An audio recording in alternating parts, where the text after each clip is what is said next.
Okay, so this is a lesson on solving compound inequalities, and compound inequality simply means that we're going to have either the word and or in between two inequalities. Okay, sometimes we don't always see the word and you will get to that in example 2. Okay, and looking at the first example, they want you to graph the solution set of y is greater than or equal to 7 and y is less than 11. I'm going to start here and work my way backwards. Okay. First thing I'm going to do is I'm going to go ahead and graph y is greater than or equal to 7. Since it's greater than or equal to, it's going to be a closed circle going to the right because it's greater than. And the second one, y is less than 11, would be an open circle going to the left because it's less than. So when we do that, we're going to shade everything in between there. Okay. So the possible solutions for this, as far as the integers go, would be 7, 8, 9, and 10. It would not be 11 because of the open circle. Okay. If we're looking at the real number solutions, the real number solutions would be all the numbers between 7 and 11, but not including 11. So like 10.99999 and so on would be a solution, but 11 would not. Okay. And the reason being that we're able to shade in between is because of the word and. And means that it has to satisfy both statements. Okay, and that's why they don't overlap. Okay, take a look at example 2. We're going to start out by rewriting this as two inequalities. This would be 6 is less than y plus 4, and would be y plus 4 is less than or equal to 12. And you'll notice the part that I repeated was the part that was in the middle. Okay? In order to solve the left-hand side, I'm going to subtract 4. We got 2 is less than y. And I actually want to rewrite that so that my variable is out front, so I'm going to switch it around and put y greater than 2. Okay? If I'm switching it around, I have to make sure I switch the inequality as well. Okay? On the right-hand side, subtract 4. We end up with y is less than or equal to 8. And that one is already solved. The variable's on the left-hand side. So the next thing that we're going to do is we're going to go ahead and graph this. I'm going to start out with 0, 1, 2, and just work my way up. And your numbers might not be exactly the same as mine when you graph it. So, you have to use your best judgment as to what's given. Right. This right here, y is greater than 2. We're going to have an open circle going to the right because we want the numbers greater than. Y is less than or equal to 8 would be a closed circle on 8. And we're going to be going to the left. We want the numbers that are less than that. So since it's and, we can go ahead and shade everything in between. Okay. Possible solutions for the integers would be 3, 4, 5, 6, 7, and 8. All the numbers up to but not including 1, working backwards. So for instance, 2.000001 would be a solution. Okay. And if we're going to rewrite this as one inequality solution, we're going to put the y in the middle, and it's less than or equal to 8, but it's greater than 2. So that's how we would write it as one inequality for that particular problem. In the next example, example 3, they want us to graph the solution set of x is less than 2 or x is greater than or equal to 6. And we go ahead and put the numbers on the number line, and then we'll go ahead and graph these two. X is less than 2, open circle, going to the left. X is greater than or equal to 6. It's going to be a closed circle going to the right. Okay.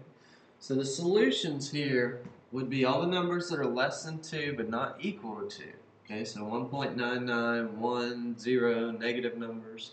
Okay, but our other side, we would also have solutions such as 6, 7, 8, 9, 10, and all the decimals that go in between those. Okay, 6 gets included because of the closed circle and the equal to. Right. Things that are not solutions would be 3, 4, 5, and obviously 2 is not a solution because of the open circle. In our next example, example 4 is an application type of problem. So we have a resort that has several types of hotel rooms and several types of cabins. The hotel rooms cost at most $129 per night, and the cabins cost at least $179 per night. Write and graph a compound inequality that describes the amount a guest would pay per night at the resort. Okay, so let's go back up into the problem and underline some keywords. At most $129 per night. And for cabins, it was at least $179 per night. Okay, so if we're looking at this, let's just say G for guest. The guest might spend at most 129, so that's going to be less than 129, or the guest might spend at least, that means the lowest amount that the cabin would cost would be $179, but it is possible for it to be greater than $179.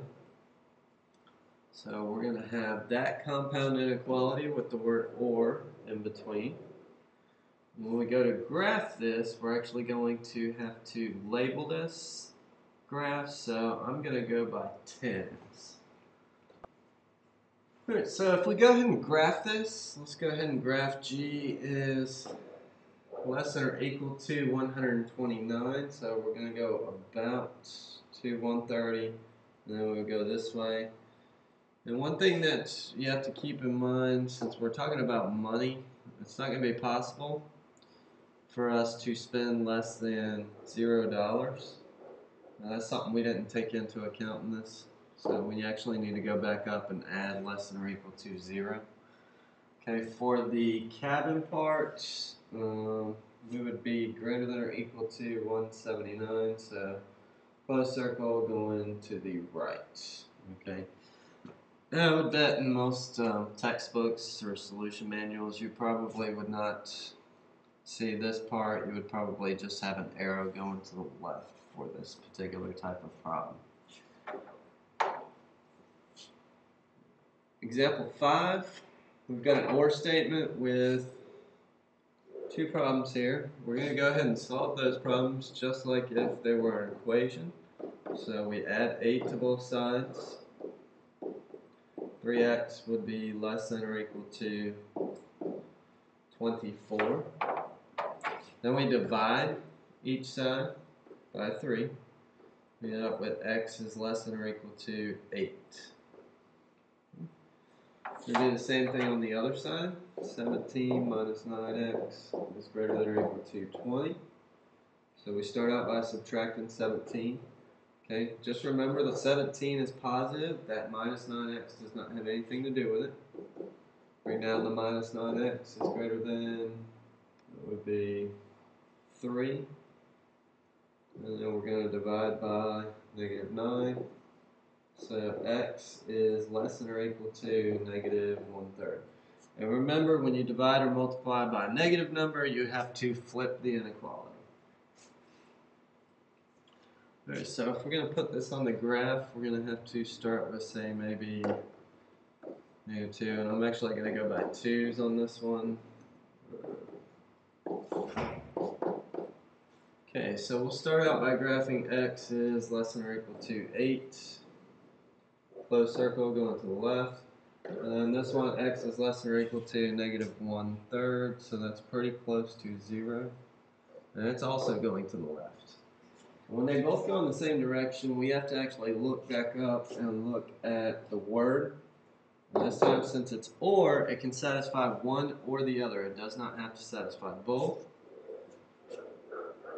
So we are going to choose this one right here, and it would be x is less than 8. That is our solution. That's not going to matter. Right, the last example on this particular problem, same type of problem. We're going to solve each one separately. Negative 2y plus 4 is less than 16. 7y minus 4 is greater than 17. Okay. So if I solve the one on the left-hand side first, we subtract 4. Bring down our negative 2y.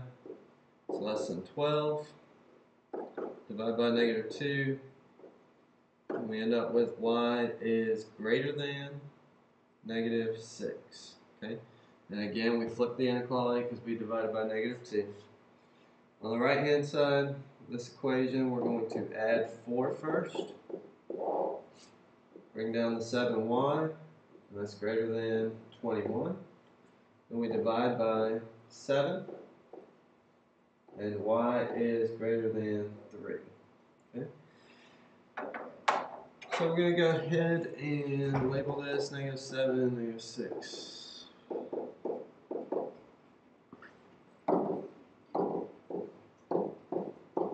Okay, we'll go ahead and graph these two. Y is greater than negative 6. Open circle going to the right. Y is greater than 3 is going to be an open circle going to the right as well. And again, we check, and the word or tells us that it only has to satisfy one or the other.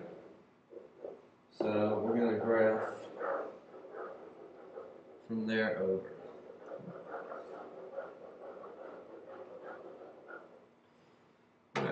So when we're graphing these inequalities, just make sure that you double check and make sure that the solutions that are possible make sense as to whether it's an and or an or statement. And there's a lesson on compound inequality.